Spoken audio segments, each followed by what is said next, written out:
प्रिय विद्यार्थियों, ऑनलाइन कक्षा शिक्षण में आज आप सभी का पुनः स्वागत है। मैं अर्जुन लाल जाट, सहायक आचार्य समाजशास्त्र, SBP राजकीय महाविद्यालय डूंगरपुर। आज का हमारा शिक्षण कार्य स्नातक द्वितीय वर्ष विषय समाजशास्त्र से है और शिक्षण बिंदु है पारिस्थितिकी के घटक। प्रिय विद्यार्थियों, हमने पिछली कक्षाओं में पारिस्थितिकी के बारे में पढ़ा था। पारिस्थितिकी क्या है, पारिस्थितिकी के प्रकार क्या हैं, इन सब चीज़ों के बारे में जाना। जब हम पारिस्थितिकी के घटकों के बारे में चर्चा करते हैं तो मुख्यतः 4 घटक हैं। समीर यानी वायु, दूसरा जल, तीसरा वनस्पति और चौथा ध्वनि।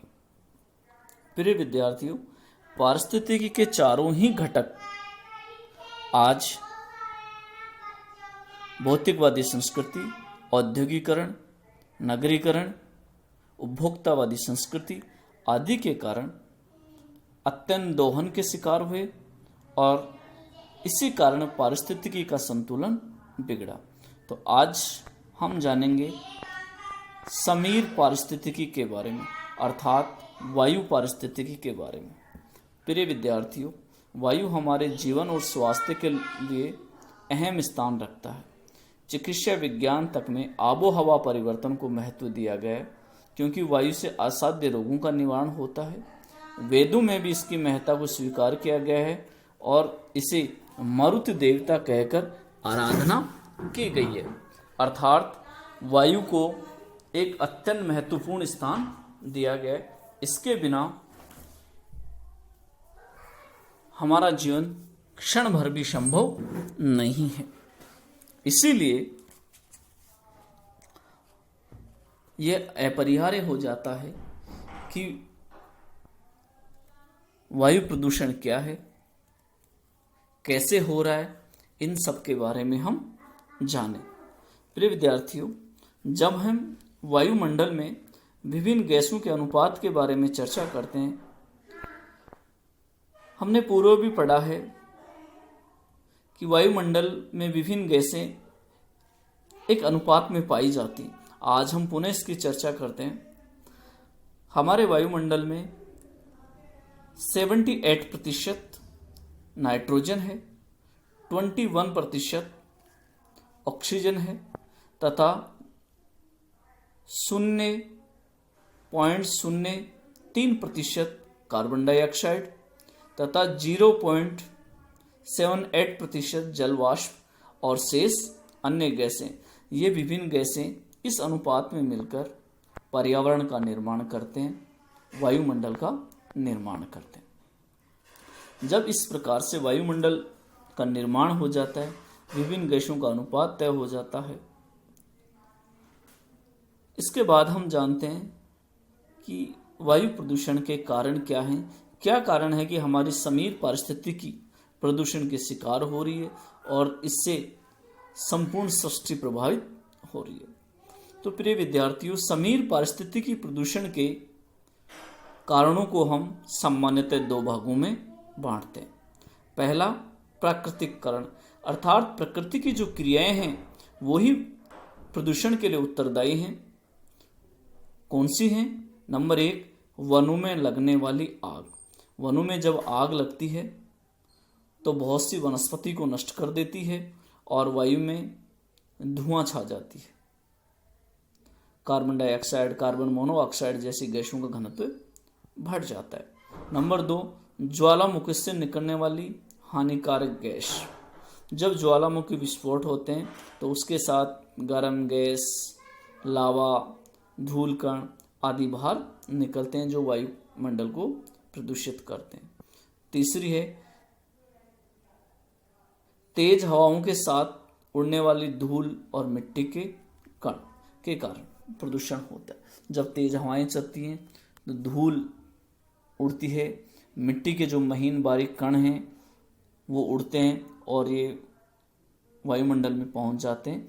इससे प्रदूषण होता है। यह है प्रकृति द्वारा जनित कारक।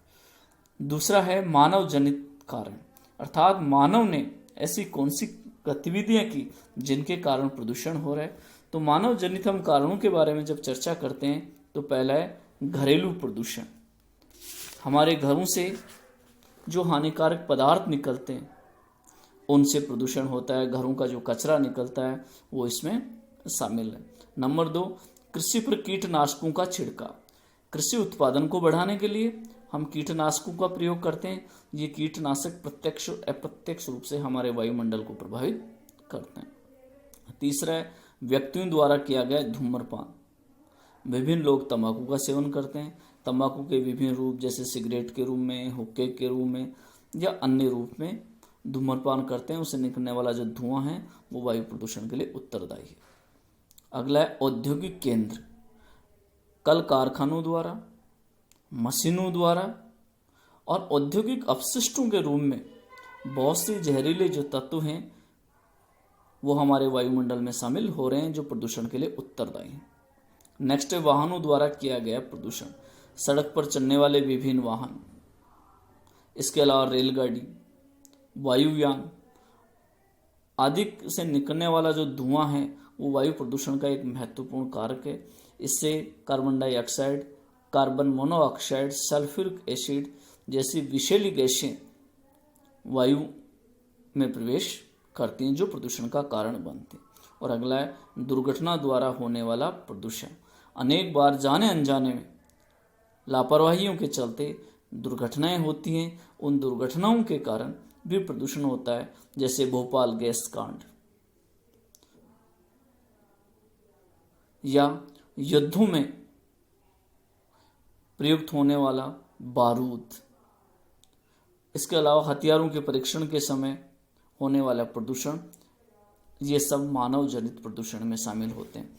इस प्रकार से प्रकृति के साथ साथ मनुष्य स्वयं भी प्रदूषण के लिए उत्तरदायी है और इसी प्रदूषण के कारण अनेक दुष्प्रभाव हमारे ऊपर पड़ते हैं।